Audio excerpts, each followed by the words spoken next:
অসীম করুণা ও ভালোবাসার এক মহাসমুদ্র হলেন আল্লাহ সুবহানাহু ওয়া তাআলা। তার ক্ষমার কোনো সীমা নেই, তার দয়ার কোনো পরিমাপ নেই। সেই অকল্পনীয় দয়ারই এক জীবন্ত প্রতিচ্ছবি হল সর্বশেষ জান্নাতি ব্যক্তির এই কাহিনী, এক এমন মানুষের গল্প যার আশা প্রায় নিভে গিয়েছিল, কিন্তু মহান রবের রহমত তাকে আঁকড়ে ধরেছিল। কল্পনা করুন সেই মুহূর্তটি, জাহান্নামের লেলিহান শিখা, তীব্র আর্তনাদ আর অনন্ত হতাশার এক জগৎ থেকে আগুনে ঝলসানো শরীরটাকে টেনে হিঁচড়ে এক ব্যক্তি বের হয়ে আসছেন। কখনো হামাগুড়ি দিয়ে, কখনো হেঁচড়ে, অকল্পনীয় কষ্টের এক দীর্ঘ পথ পাড়ি দিয়ে তিনি অবশেষে মুক্তি পেলেন। জাহান্নামের দিকে শেষবারের মতো তাকিয়ে স্বস্তির এক গভীর নিঃশ্বাস ফেলে তিনি বলে উঠলেন, সমস্ত প্রশংসা ও মহিমা সেই মহান সত্তার, যিনি আমাকে তোমার থেকে নাজাত দিয়েছেন। আমার রব আমাকে এমন এক বিশেষ অনুগ্রহ করেছেন যা আগে বা পরে আর কাউকেই তিনি করেননি। জাহান্নামের ভয়াবহতা থেকে মুক্তি পাওয়াই ছিল তার কাছে তখন সর্বশ্রেষ্ঠ পুরস্কার।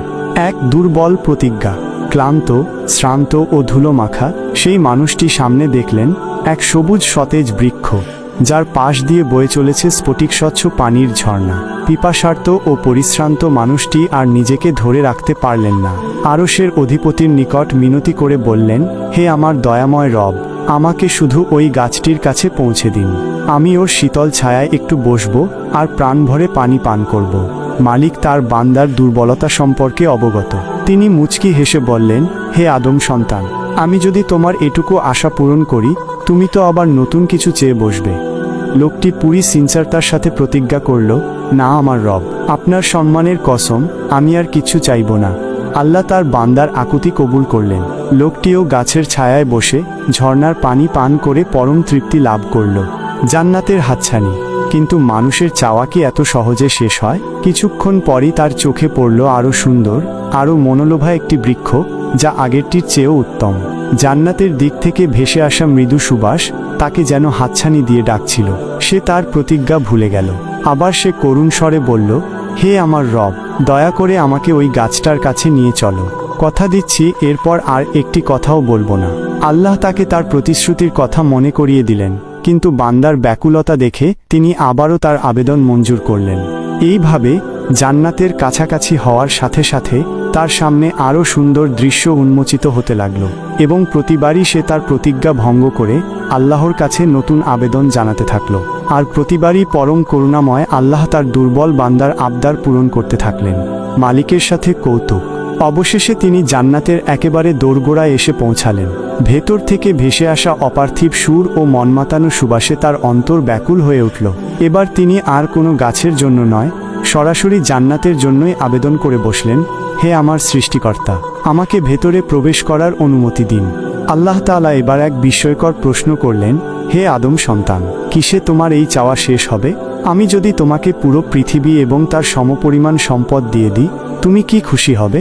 হতভম্ব মানুষটি সকল দ্বিধা ভুলে গিয়ে বলে উঠল, হে আমার রব, আপনি তো সারা জাহানের মালিক, আপনি আমার সাথে কৌতুক করছেন।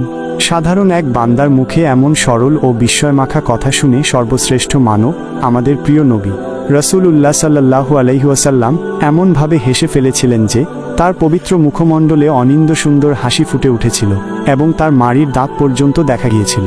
কল্পনার অতীত পুরস্কার। মহান আল্লাহ তখন পরম ভালোবাসায় উত্তর দিলেন, আমি কৌতুক করছি না, আমি তোমাকে এই পৃথিবী এবং তার 10 গুণ বিশাল এক সাম্রাজ্যের মালিকানা দিলাম। যাও, জান্নাতে প্রবেশ করো। লোকটি যখন ভেতরে প্রবেশ করতে গেল, তার মনে হলো জান্নাত তো কানায় কানায় পূর্ণ। সে ফিরে এসে বলল, রব্বি, সেখানে তো কোনো জায়গা নেই। আল্লাহ তাকে আবার যেতে বললেন। তৃতীয়বারে আল্লাহ বললেন, যাও, যা দেখছো সবই তোমার, এবং এর 10 গুণ বেশি তোমার জন্য অপেক্ষা করছে।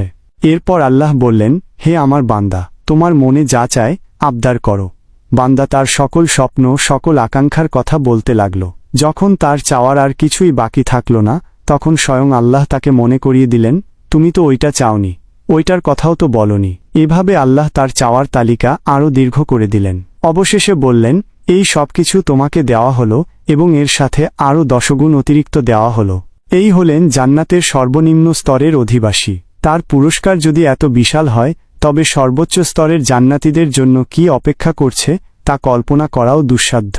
এই কাহিনী আমাদের শেখায় যে আল্লাহর রহমতের ওপর বিশ্বাস কখনো হারাতে নেই। তিনি সেই সত্তা যার ভাণ্ডার অফুরন্ত এবং যার দয়া বান্দার কল্পনাকেও ছাড়িয়ে যায়।